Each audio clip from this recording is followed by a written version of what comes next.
GP, guru penggerak, itu angkatan 10 yang akan dilaksanakan atau yang sebagai pemateri adalah Ibu Deis, yaitu dengan materi budaya positif. Ya, untuk itu sebelum dimulai kegiatan ini, mohon kepada Ibu Kepala Sekolah agar bisa memberikan sepatah dua kata untuk membuka kegiatan pada tahun ini. Terima kasih. Assalamualaikum warahmatullahi wabarakatuh. Waalaikumsalam warahmatullahi wabarakatuh. Bapak Ibu yang kami hormati, pada kesempatan kali ini kita sama-sama tentang destinasi dari calon guru penggerak pada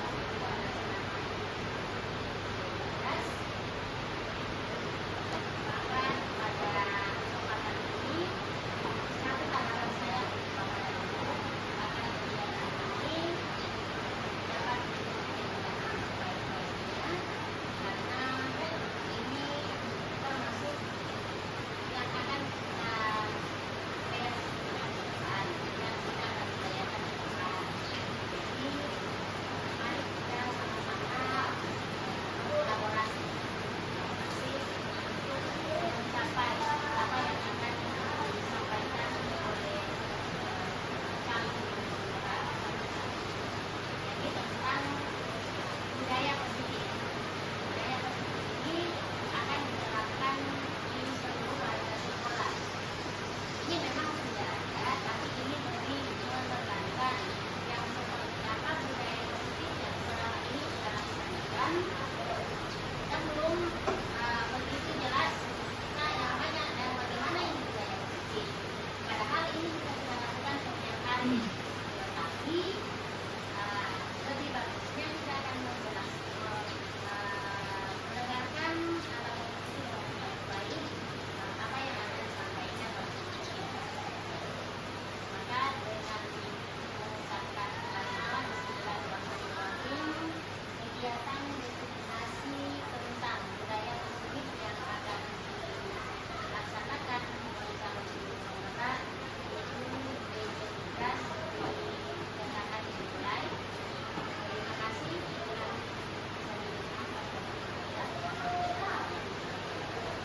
Waalaikumsalam warahmatullahi wabarakatuh. Terima kasih kepada Ibu Kepala Sekolah yang telah memberikan kesempatan kepada saya. Terima kasih juga untuk rekan-rekan staf Dewan Guru SMP Negeri 2 Papua. Baiklah, perkenalkan saya Dewi Lukas. Saya calon guru penggerak angkatan 10 asal sekolah SMP Negeri 2 Papua. Pada kesempatan ini saya akan membawakan atau memperkenalkan budaya positif dalam bentuk destinasi. Namun sebelum itu rekan-rekan sekalian, kita akan membuat dulu keyakinan kelas.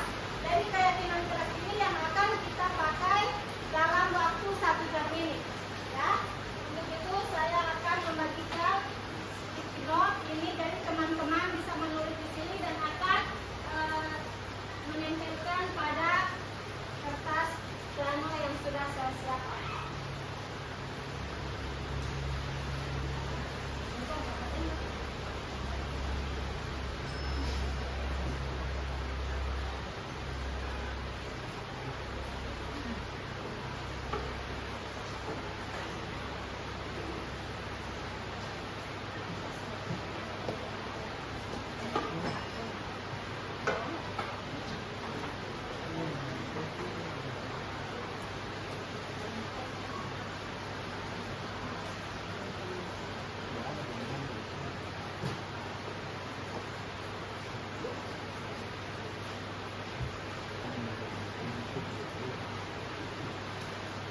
Jadi silakan teman-teman untuk menuliskan keyakinan kelas apa yang akan kita sepakati bersama pada hari ini. Jadi silakan ditulis, setelah itu ditempelkan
budaya positif modul 1.4 yang sudah kami pelajari di dalam program calon guru penggerak angkatan 10.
kontrol. Itu yang tadi secara gambar saya jelaskan. Jadi realitasnya kebutuhan kita sama, tetapi di teori kontrol kebutuhan kita berbeda. Macam siswa kan, ada yang diperlakukan nanti dengan lembut. Oh, mau periksa, kenapa Nana? No, kenapa saya? Kan begitu anak-anak kan? Jadi perilaku kebutuhan mereka masing-masing itu berbeda. Ada yang nanti mau marah-marah, ada yang nanti mau begini. Nah, itu yang dimaksud dengan stimulus respon dengan teori kontrol. Jadi kita guru harus bisa memahami atau bisa menggunakan teori kontrol tersebut. Yang berikut, semua orang melihat hal yang sama. Nah, mungkin secara gambar sama sama, tetapi setiap orang memiliki gambaran yang berbeda. Macam itu tergantung kebutuhan anak, ya. Mungkin ada anak yang kurang lihat, oh memang ini semua sama, tetapi mungkin kita tidak mendengar sampai kenapa mereka melakukan hal yang seperti itu. Yang berikut, kita mencoba mengubah orang agar berpandangan sama dengan kita. Dari kontrolnya kita berusaha memahami pandangan orang lain tentang dunia. Jadi kita kan secara ini ya, orang maunya anak itu seperti ini, ya. Cuma kan kita punya cara pandang yang berbeda-beda. Yang berikut, perilaku buruk dilihat sebagai suatu kesalahan. Semua perilaku memiliki tujuan. Kemudian orang lain bisa mengontrol saya, hanya Anda yang bisa mengontrol diri kita. Itu kan kembali lagi ke kita. Kita kalaupun emosi orang sabar, no, sabar, ya. Tapi sama dapat orang. Kembali lagi ke diri kita. Yang berikut, saya bisa mengontrol orang lain, Anda tidak bisa mengontrol orang lain. Jadi kebalikan. Dari kontrol ini kebalikan dari stimulus respon. Kemudian pemaksaan ada pada saat rujukan gagal. Kolaborasi dan konsensus menciptakan pilihan-pilihan baru. Jadi berkolaborasi itu artinya kita bekerja sama. Ini cuma kata-kata ini, padahal kita terus backing ini. Makanya kemarin juga saya ternyata kurang dikatakan, iya, cuma orang tidak tahu ini dia punya istilah, ini dia punya nama. Yang berikut, model berpikir menang atau kalah, model berpikir menang-menang. Jadi karena kan orang mempertahankan, maksud saya begini, tapi kita tidak bisa, apa kita tidak mau mendengar alasan kenapa mereka sampai berbuat seperti itu. Nah ini disiplin positif. Jadi ini bahasa Inggris ini. Saya mau baca, mau takut ini nggak salah dulu. Menurut Diane menyatakan bahwa arti dari kata disiplin berasal dari bahasa Latin yang artinya belajar. Kemudian disiplin diri mempelajari bagaimana cara kita mengontrol diri dan bagaimana menguasai diri untuk memilih tindakan yang mengacu pada nilai-nilai yang kita hargai agar tercapai tujuan mulia yang diinginkan. Jadi segala bentuk tindakan, kemudian sanksi yang akan kita berikan, jadi tujuannya nanti berbalik ke saya. Jadi contoh ya, contoh kemarin saya tidak mencontohkan teman-teman saya.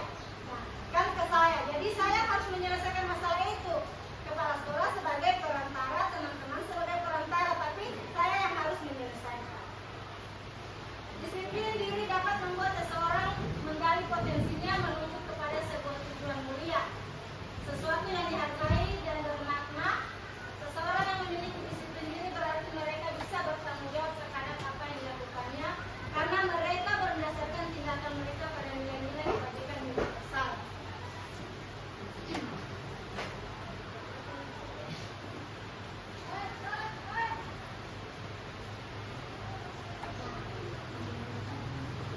Ini menurut KKD Hajar Dewantara menyatakan bahwa di mana ada kemerdekaan, disitulah harus ada disiplin yang kuat. Jadi kalau kita ingin memerdekakan orang, berarti disiplinnya, fondasinya harus kuat. Sungguh disiplin itu bersifat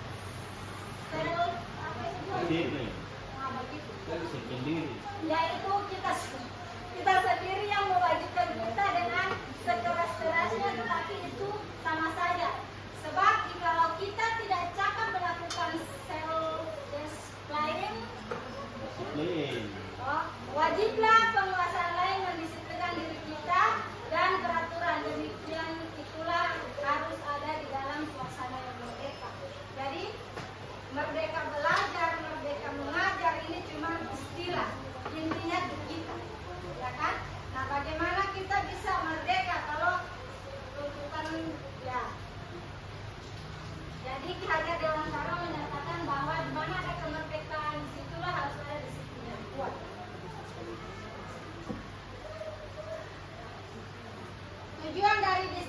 positif ini ada 3.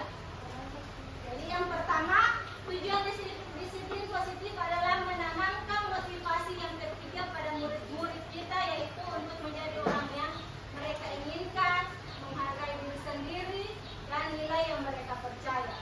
Jadi keyakinan keras itu misalnya sudah sepakati kan, mengganggu teman itu berarti itu keyakinan keras yang dia buat berarti salah. Nah, pada saat dia melakukan itu, dia harus bisa mempertanggungjawabkan.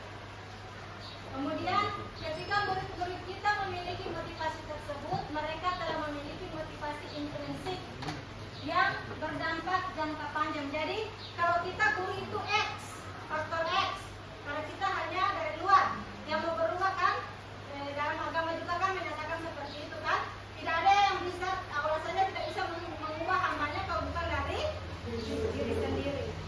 Jadi segala dengan itu sama halnya dengan motivasi intrinsik juga yang dari siswa. Jadi walaupun kita mengancam, kita mau, tapi kalau dari dalam dirinya dia tidak ada kemauan ingin berubah, jadi susah. Yang berikut, mereka akan tetap berperilaku baik dan berlandaskan nilai-nilai kebajikan, ingin menjadi orang yang menjunjung tinggi nilai-nilai yang mereka hargai atau mencapai suatu tujuan mulia. Jadi kalau mereka sudah tahu keyakinan yang mereka buat, keyakinan keras maksudnya yang mereka buat, mereka tidak akan melanggar hal itu karena apa? Mereka tahu ada sanksinya.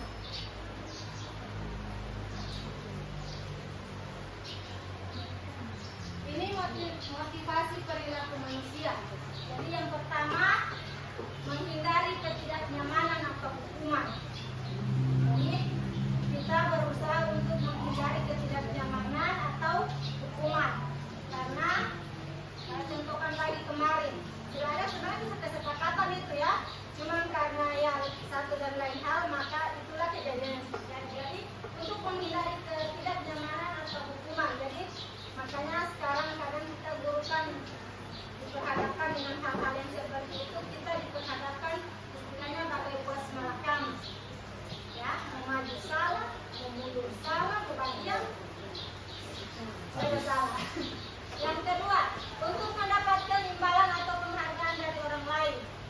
Nah, kalau yang bagus-bagus, imbalannya ke mereka, anak siapa? Ya, jadi kita sama guru pasti sudah paham. Yang berikut, yang ketiga, untuk menjadi orang yang mereka inginkan dan menghargai diri sendiri dengan nilai-nilai yang mereka percaya. Jadi ini insya Allah ke depan ya, saya pribadi insya Allah ya, namanya manusia kan tidak luput dari ini ya.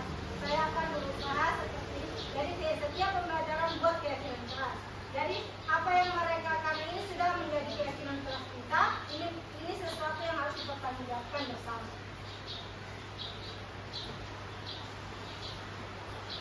Untuk menghindari ketidaknyamanan atau hukuman. Tingkat terendah dari motivasi perilaku manusia biasanya orang yang motivasi perilakunya untuk menghindari hukuman atau ketidaknyamanan akan bertanya apa yang akan terjadi apabila saya tidak melakukannya. Sebenarnya mereka sedang menghindari permasalahan yang mungkin muncul dan berpengaruh pada mereka secara fisik, psikologis maupun tidak terpenuhinya kebutuhan mereka. Bila mereka tidak melakukan tindakan tersebut, motivasi ini bersifat eksternal, jadi hanya dari luar saja.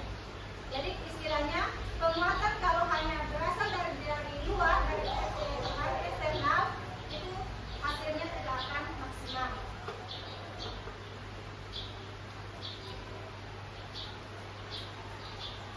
Untuk mendapatkan imbalan atau penghargaan dari orang lain, satu tingkat di atas motivasi yang pertama. Di sini orang berperilaku untuk mendapatkan imbalan atau penghargaan diri dari orang lain. Orang dengan motivasi ini akan bertanya, apa yang akan saya dapatkan apabila saya melakukannya?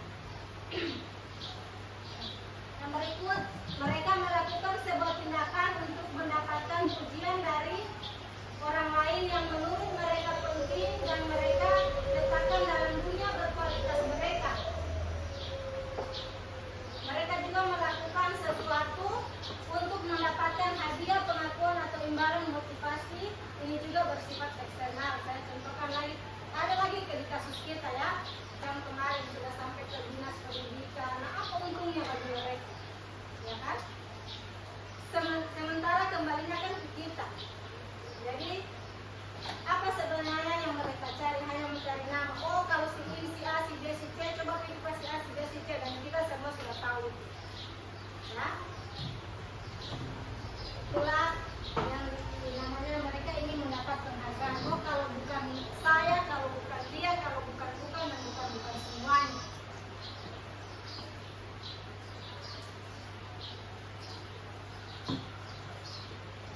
Untuk menjadi orang yang mereka inginkan dan menghargai diri sendiri dengan nilai-nilai yang mereka percaya. Orang dengan motivasi ini akan bertanya, akan menjadi orang yang seperti apabila saya melakukan. Jadi dia bertanya, kalau saya melakukan ini, saya akan menjadi bagaimana? Mereka melakukan sesuatu karena nilai-nilai yang mereka yakini dan hargai, dan mereka melakukan karena mereka ingin menjadi orang yang melakukan nilai-nilai yang mereka yakini tersebut. Ini adalah motivasi yang akan membuat seseorang memiliki disiplin positif karena motivasi perilakunya bersifat internal bukan eksternal. Jadi dia sudah sadar, kalau saya mau begini, ini akan ke saya. Akhirnya dia sudah mulai berpikir.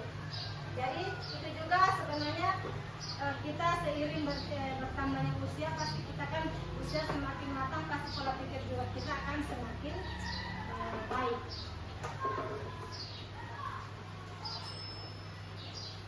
Kebutuhan dasar manusia. Nah, kebutuhan dasar manusia bertahan hidup pasti ya. Siapa yang tidak mau bertahan hidup? Pasti kita mau bertahan hidup. Kemudian penguasaan, kesenangan, kebebasan, kasih sayang dan rasa diterima. Ini kan yang ada pada diri kita ya. Bagaimana kita bisa merasa kita suka senang, baru kalau sedang bertahan hidup baru senang. Gimana kita akan merasakan kesenangan. Kemudian kebebasan dalam hal kita bisa menentukan mana yang harus kita ambil, mana yang harus kita pilih.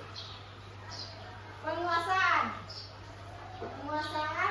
dia meliputi keinginan untuk dianggap berharga, ya. Bisa membuat perbedaan, bisa membuat pencapaian kompeten diakui dan dihormati. Kemudian kasih sayang dan rasa diterima. Pasti kita butuh kasih sayang kan? Ya.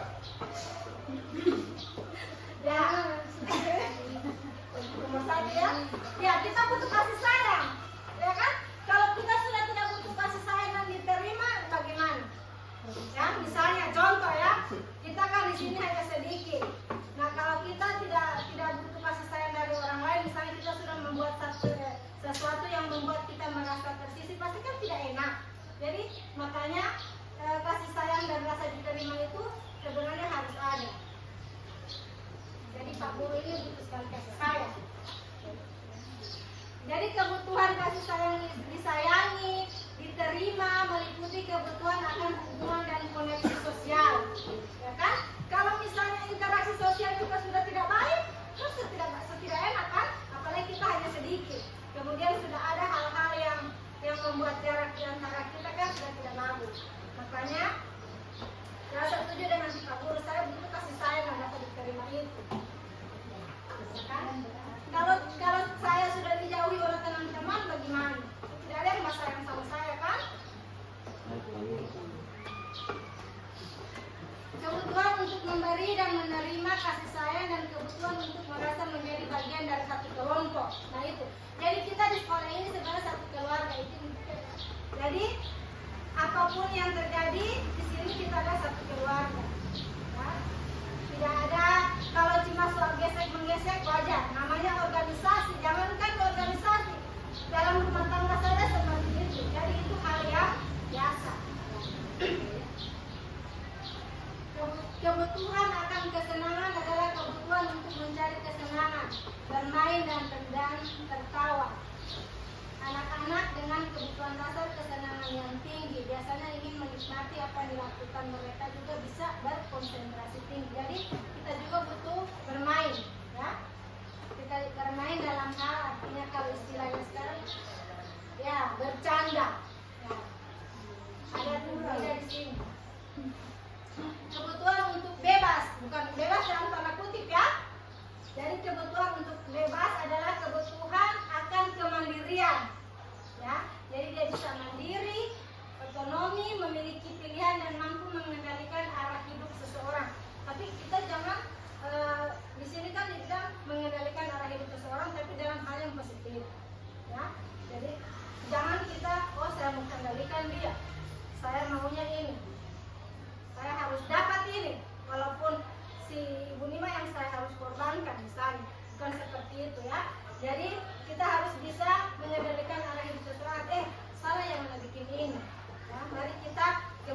jalan yang benar. Kemudian anak-anak dengan kebutuhan kebebasan yang tinggi, macam tadi kan ya kita tahu ya karakter anak-anak kita ini semua sudah banyak yang ini yang salah. Ada yang sudah coba minum, sudah merokok, nah kita akan mengarahkan mereka. Kemudian kebutuhan kebebasan tinggi menginginkan pilihan mereka perlu banyak bergerak, suka mencoba-coba itu ya. Mereka ingin mencoba ya, pada dasarnya memang usia-usia mereka ini kan ingin mencoba. Saya mencoba dulu 1 kali, 2 kali, akhirnya tidak dapat lihat, tetap tidak tahu, akhirnya ya terus. Jadi ini adalah kebutuhan dasar manusia ya. Jadi ada 5. Bertahan hidup pasti, tapi ya namanya kita manusia kan cuman kebutuhan dasar, kembalilah kita ada waktunya untuk kembali ya.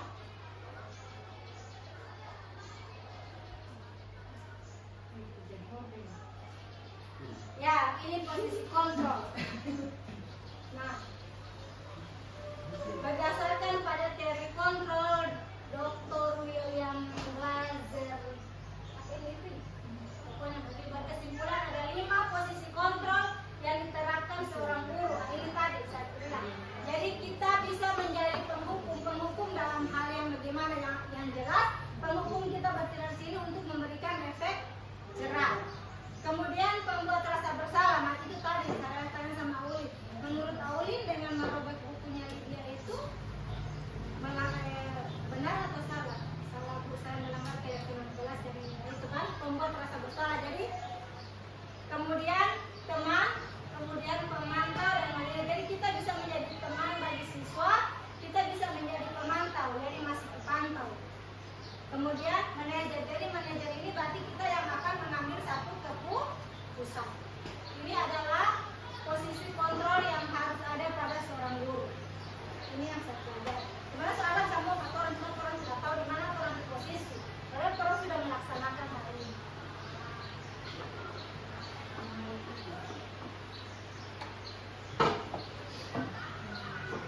Posisi kontrol sebagai penghukum. Guru akan berkata, patuhi aturan saya atau awas.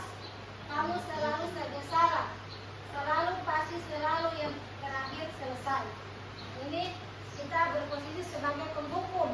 Nah, seorang penghukum bisa menggunakan hukuman fisik maupun verbal. Orang-orang yang menjalankan posisi penghukum senantiasa mengatakan bahwa sekolah memerlukan sistem atau alat yang dapat lebih menekan murid-murid lebih dalam lagi.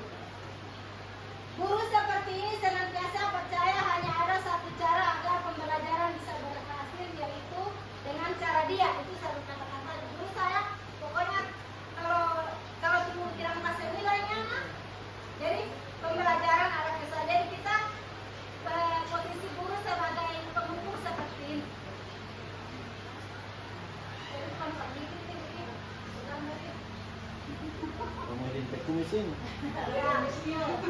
Jadi ini posisi kontrol sebagai kita guru-guru sebagai penghukum. Yang berikut posisi kontrol sebagai pembuat rasa bersalah. Posisi ini biasanya guru akan bersuara lebih lembut. Itu kan dia menurut Aulin merobek buku media itu benar atau salah.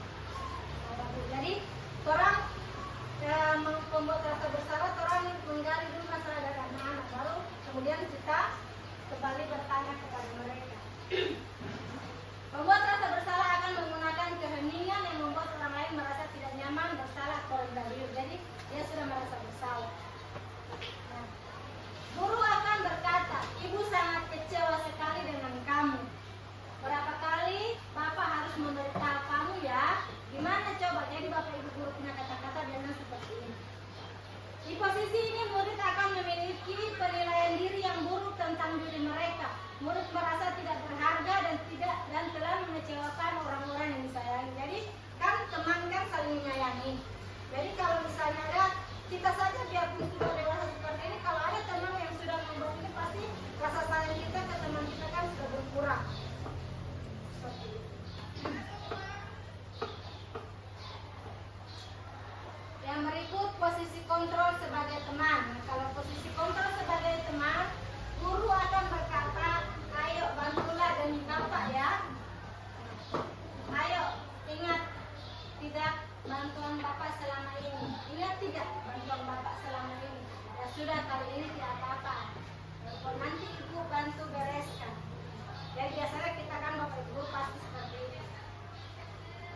coba satu, terus sudah nanti tim bisa kasih lanjut, sudah nanti tim bisa mengatur, sudah nanti tim bisa menerima.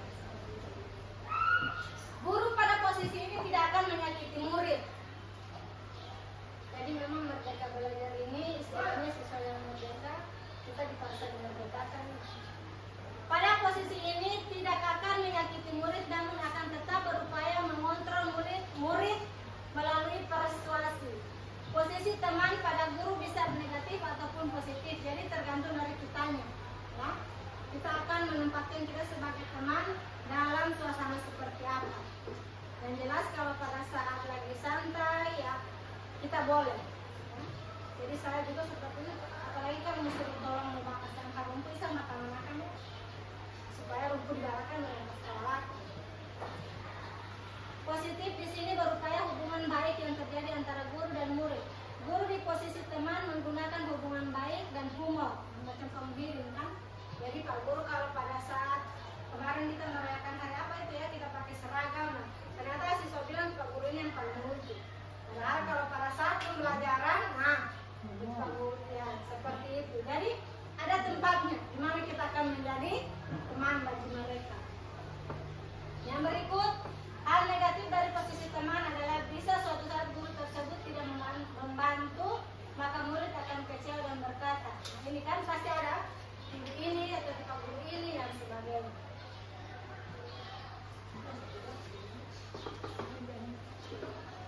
Yang berikut, posisi kontrol sebagai pemantau. Nah, pertanyaan yang akan muncul, peraturannya apa? Apa yang telah kamu lakukan? Sanksi atau konsekuensinya apa? Jadi seorang pemantau sangat mengandalkan penghitungan, catatan data yang dapat digunakan sebagai bukti atas perilaku seseorang. Posisi ini akan menggunakan stiker, slip, catatan, daftar cek. Posisi pemantau sendiri berawal dari teori stimulus respon yang tadi kita bahas, yang menunjukkan tanggung jawab guru dalam mengontrol murid. Jadi memantau berarti mengawasi, ya. Kalau istilah sekarang anak masih dipantau. Kita mengawasi, kita bertanggung jawab atas perilaku orang-orang yang kita awasi. Jadi kita sebagai guru kita awasi murid, kita bertanggung jawab. Oh saya ini misalnya ibu sudah bagi ya 9A di sini, jadi itu tanggung jawabnya berkalian. Jadi kita di situ sebagai pemantau, tapi kita bertanggung jawab apa yang mereka lakukan, apa yang mereka kerjakan. Posisi pemantau berdasarkan pada peraturan dan konsekuensi dengan menggunakan sanksi dan konsekuensi. Jadi kalau tidak selesai ini kalian tidak boleh istirahat. Biasa seperti itu kan? Kalau sebelum selesai ini tidak boleh istirahat. Dari situ kita sebagai pemantau. Nah ini posisi kontrol sebagai manajer. Kalau sebagai manajer pertanyaannya apa yang kita yakini? Apa kamu meyakininya? Jika kamu meyakininya, apakah kamu bersedia memperbaikinya? Jika kamu memperbaiki ini, hal ini menunjukkan apa tentang dirimu? Nah ini pertanyaan-pertanyaan yang muncul pada saat kita menjadi posisi manajer. Posisi di mana guru berbuat sesuatu bersama dengan murid, mempersilahkan murid mempertanggungjawabkan perilakunya, mendukung murid agar dapat menemukan solusi atas permasalahannya sendiri. Di manajer, murid diajak untuk menganalisis kebutuhan dirinya maupun kebutuhan orang lain. Di sini penekanan bukan pada kemampuan membuat konsekuensi, namun dapat berkolaborasi dengan murid bagaimana memperbaiki kesalahan yang ada. Tugas seorang manajer. Tugas seorang manajer untuk mengatur perilaku seseorang. Kita membimbing murid untuk dapat mengatur dirinya. Seorang manajer bukannya memisahkan murid dari kelompoknya, tetapi mengembalikan murid tersebut ke kelompoknya dengan lebih baik dan kuat. Jadi kita di sini akan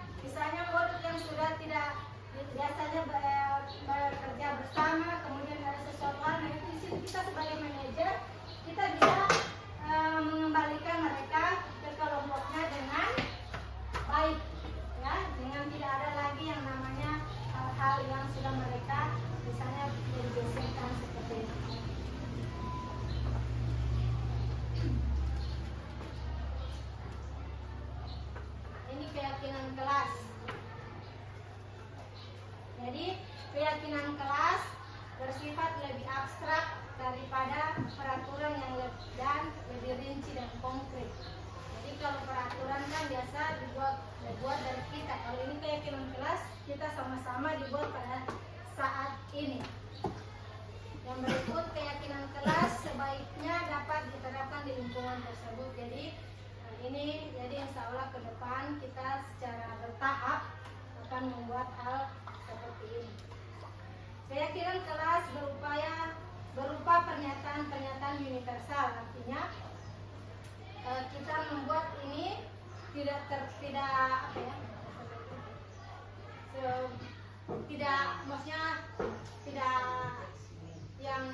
terlalu ribet lah. Macam ini kan contoh kita menjaga kebersihan, hal seperti itu. Kemudian keyakinan kelas hendaknya tidak terlalu banyak. Nah, itu tadi. Kalau peraturan kelas kan banyak peraturan tata tertib. Jadi sehingga mudah diingat dan dipahami oleh semua warga kelas. Yang berikut, bersedia meninjau kembali keyakinan kelas dari awal waktu ke waktu. Jadi misalnya sekarang kita kan diberikan waktu harus 1 jam. Nah, kita harus tahu waktu. Sekarang kita sudah berapa menit, lagi berapa menit. Jadi seperti itu. Kemudian pernyataan keyakinan kelas senantiasa dibuat dalam bentuk positif. Nah, jadi keyakinan kelas yang kita buat ini semua dalam bentuk positif. Kita harus mengawali dengan doa, kita harus menjaga kebersihan, kita tidak boleh mengganggu teman, kita tidak boleh terlambat masuk kelas. Itu kan hal-hal yang positif dan pembiasaan. Jadi kalau seperti itu lama-lama itu akan menjadi satu kebiasaan positif bagi murid. Dan kita guru sudah tidak lagi teriak-teriak di Miko sudah jam sekian. Kalau kita sudah ada keyakinan kelas dan sudah kita laksanakan setiap hari. Yang berikut, semua warga kelas hendaknya ikut berkontribusi dalam pembuatan keyakinan kelas lewat kegiatan curah pendapat. Nah, ini segitiga restitusi. Restitusi adalah proses menciptakan kondisi bagi murid untuk memperbaiki kesalahan mereka, sehingga mereka bisa kembali pada kelompok mereka dengan karakter yang lebih kuat. Ini menurut pendapat dari Gassen. Dosen. Nah, restitusi juga merupakan proses kolaboratif yang mengajarkan murid untuk mencari solusi untuk masalah mereka dan membantu murid berpikir tentang orang seperti apa yang mereka inginkan. Jadi mereka akan menyadari bahwa yang saya lakukan ini tidak boleh saya lakukan ke orang lain. Mereka saja tidak bisa menerima. Nah, kalau mereka lakukan ke saya juga tidak bisa menerima. Dan bagaimana mereka harus memperlakukan orang lain itu. Jadi pakai sistem namanya timbal balik. Kalau apa yang kau lakukan tidak disukai oleh rekan, berarti jangan dilakukan.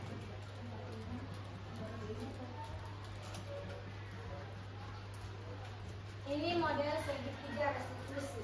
Jadi ini merupakan materi di penggerak di 1.4 ini yang paling itu dari kelima. Jadi sini yang saya tahu. Segitiga restitusi. Jadi ditanya mana Pak langkah yang harus orang lakukan duluan. Jadi pas materi di kelompok saya ini orang tanya, menurut ibu mana yang belum namanya segitiga. Jadi jawaban saya simpel, namanya segitiga ya. Mau putar bagaimana tetap kenal segitiga. Begitu guru matematika ya. Kita mau putar bagaimanapun tetap namanya segitiga ya. Jadi mulainya dari mana orang juga bingung. Nah, ternyata setelah dipelajari dari fasilitator, dari instruktur, ya, dia harus seperti sebenarnya mau balik juga ini begini dia boleh segitiga di penang. Mau balik kalau bagi dia boleh segitiga di penang. Nah, jadi yang pertama validasi tindakan yang salah. Tidak, ini menstabilkan dulu. Nah, itu saya bilang, materi saya ini yang menyalahkan. Saya bilang, jadi ternyata kalau saya pikir begini, di sini dulu, oh tidak ternyata dari sini. Jadi kita stabilkan dulu identitas. Jadi kita tanya, ya, tanya dulu ini si anak. Ya. Setelah itu kita validasi tindakan yang salah? Mau tanya ya. Yang Aulin ada backing itu menurut Aulin salah tidak? Itu kan sudah. Nah, kemudian mau tanya keyakinan kau. Jadi keyakinan yang mana yang Aulin ada langgar? Oh, saya melanggar keyakinan menghargai sesama teman. Jadi semarah-marahnya kita, seemosinya kita tidak boleh mengambil tindakan seperti itu. Oh iya, jadi Aulin sudah tahu kan? Jadi apakah Aulin mau berubah? Ya, saya akan mulai berubah. Mulai kapan? Mulai besok. Jadi itu dia menanyakan keyakinan. Nah, ini dia segitiga restitusinya. Cuman sebenarnya orang sudah terapkan ini. Cuma orang tidak tahu ini DP nama, DP istilah. Ya, orang sebenarnya sebagai guru ini. Cuman karena orang tidak tahu DP istilah ini, nah nanti dipelajari baru saya. Oh, berarti sudah iya sebenarnya Bapak Ibu ini sudah menerapkan. Cuma tidak tahu istilah yang kita gunakan yang namanya adalah segitiga restitusi. Jadi kamu tentu punya alasan mengapa melakukan itu kan? Tidak mungkin orang sampai memukul kalau dia tidak punya alasan, ya kan? Dan mungkin orang guru memberikan hukuman tindakan kalau tidak ada perbuatan. Dalam istilah bahasa Indonesia atau pepatah bahasa Indonesia mengatakan tidak mungkin ada asap kalau tidak ada api. Ya. Kemudian adakah cara yang lebih efektif untuk mendapatkan apa yang kamu butuhkan? Jadi ini model-model dari segitiga restitusi.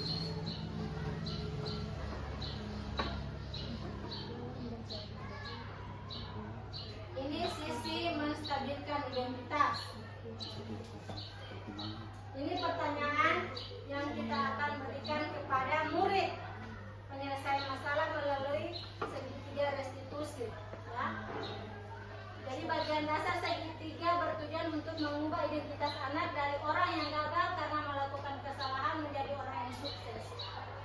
Dalam artian dari dia berbuat salah sampai dia mengakuinya. Anak yang melanggar peraturan karena sedang mencari perhatian adalah anak yang sedang mengalami kegagalan. Kalau istilahnya orang tua ini minta perhatian, ya. Dia suka sekali mendapat undang guru. Dia suka sekali mendapat panggilan. Itu namanya mereka mencari perhatian. Kemudian dia mencoba untuk memenuhi kebutuhan dasarnya, namun ada benturan.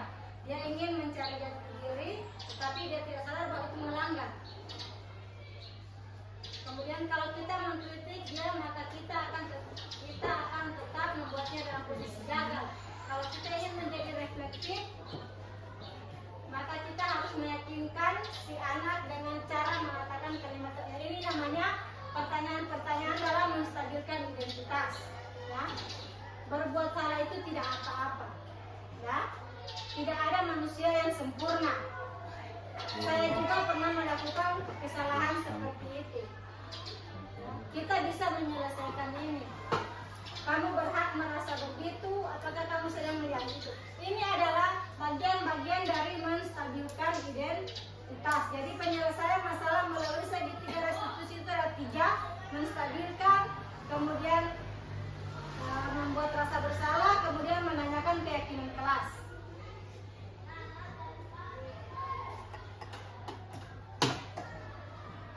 Yang berikut validasi tindakan yang salah.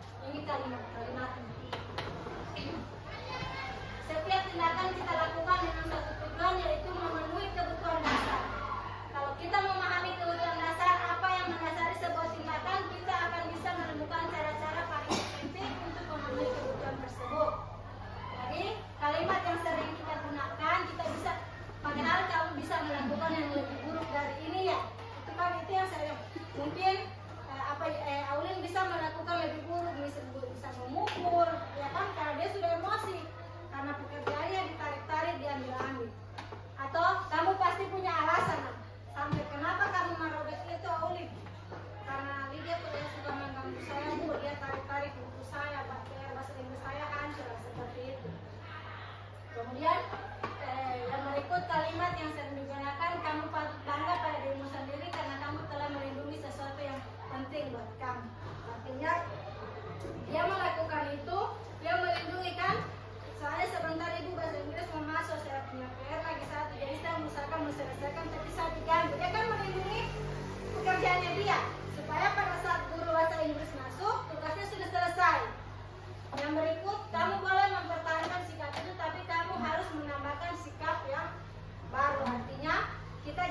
sampai anak itu membuat lebih, ya mungkin dia bisa memukul, dia bisa lebih parah dari itu, ya. Dia merobek semua bukunya dan sebagainya.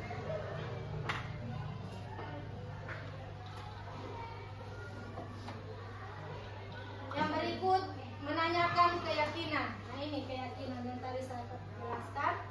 Dari kontrol menyatakan bahwa kita pada dasarnya termotivasi secara internal ketika identitas sukses telah tercapai langkah pertama, dan tingkah laku yang salah telah divalidasi, itu adalah langkah yang kedua. Maka anak akan siap untuk dihubungkan dengan nilai-nilai dia percaya dan berpindah menjadi orang yang diinginkan. Nah ini pertanyaan-pertanyaan menghubungkan keyakinan anak dengan keyakinan kelas atau keluarga. Biasanya juga kan kita di keluarga ada seperti itu, ya. Kita memberikan anak konsekuensi, ya. Kalau lagi mau melanggar ini cuma masuk tidak kasih jajan, mereka pasti takut, toh. Kalau saya tidak bersabar cuma tidak kasih jajan saya besok. Kalau saya suka main HP terus di guna semusita saya punya HP. Nah, apa yang kita percaya sebagai kelas atau keluarga. Jadi di kelas keyakinan kelas, di keluarga mungkin ada yang namanya aturan keluarga, ya. Kemudian nilai-nilai umum yang kita telah sepakati. Yang berikut bayangkan kita tentang kelas yang ideal. Kemudian kamu mau jadi orang yang seperti apa? Ini nanti pada keyakinan. Jadi kita akan tanyakan kepada mereka. Kalau di sekolah, kalau ini kita tanya tentang keyakinan kelas. Oke? Mungkin konsumsi dulu. Ya.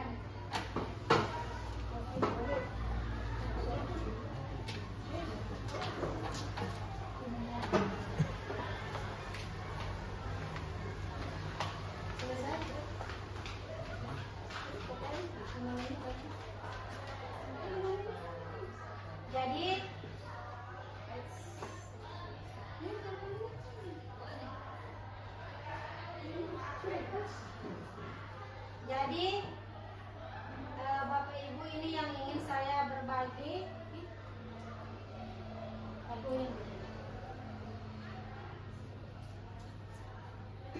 Jadi pada intinya budaya positif inilah yang akan saya berbagi dengan Bapak Ibu. Jadi kita sebagai guru, ya, dalam menyelesaikan satu permasalahan kita harus menggunakan yang namanya segitiga restitusi.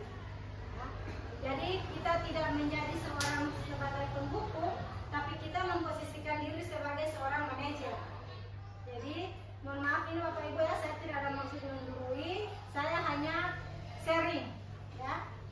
Mungkin ini hal-hal yang sudah kita lakukan, tetapi kita tidak mengetahui sebenarnya posisi mana sih yang kita sudah terapkan, posisi mana yang sudah kita lakukan. Karena kita sebagai guru sering meledak-meledak, ya. Apalagi sudah emosi dari rumah, ada masalah yang belum terselesaikan, tiba di sekolah baku dapat lagi dengan dia seperti ini, baku dapat yang jadi kalau tidak ada aduh. Jadi kita sudah tidak bisa mengontrol lagi diri kita. Sebenarnya kita guru itu posisinya harusnya seperti apa?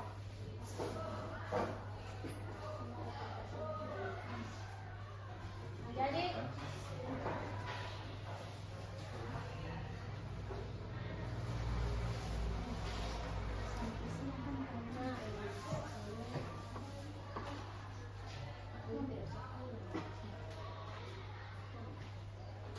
jadi pertanyaan-pertanyaan ini bisa kita gunakan, ya.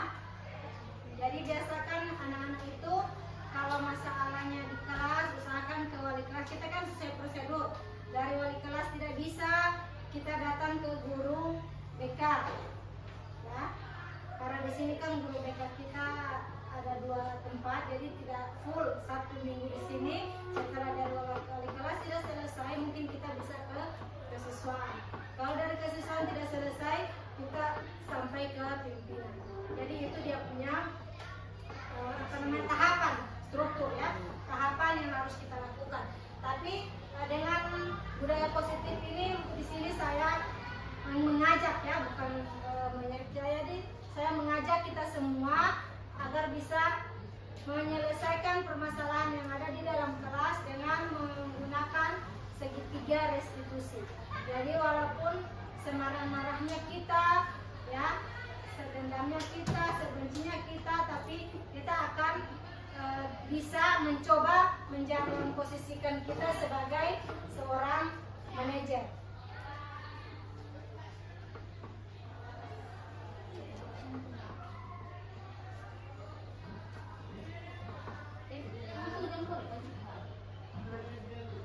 Jadi kalau kita sudah punya keyakinan kelas, saya percaya Bapak Ibu, saya percaya kita semua bisa membuat satu perubahan kecil, ya. Saya tidak mengajak kita untuk, karena mengubah orang itu tidak semudah membalik telapak tangan, ya.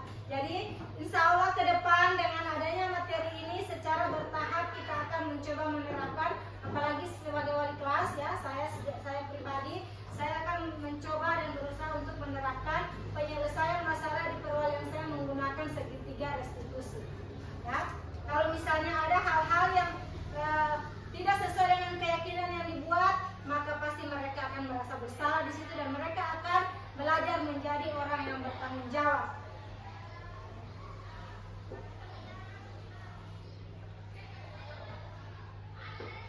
Oke, jadi mungkin dari saya hanya ini sharing untuk kita semua, ya. Nah, semoga apa yang saya sampaikan ini bisa menjadi dasar atau awal untuk kita di tahun ajaran yang baru, dengan memohon petunjuk dan bimbingan dari Ibu selaku pengambil kebijakan di SMP Negeri 2 Paguat, maka kita di tahun ajaran ini akan berusaha untuk bisa menerapkan yang namanya budaya positif di sekolah kita, ya. Jadi mungkin ini yang bisa saya berbagi dengan teman-teman semua. Dengan Ibu Kep sebagai pimpinan, saya mengucapkan terima kasih kesempatannya. Lebih dan kurangnya saya mohon maaf. Assalamualaikum warahmatullahi wabarakatuh. Om Santi Santi Santi Om.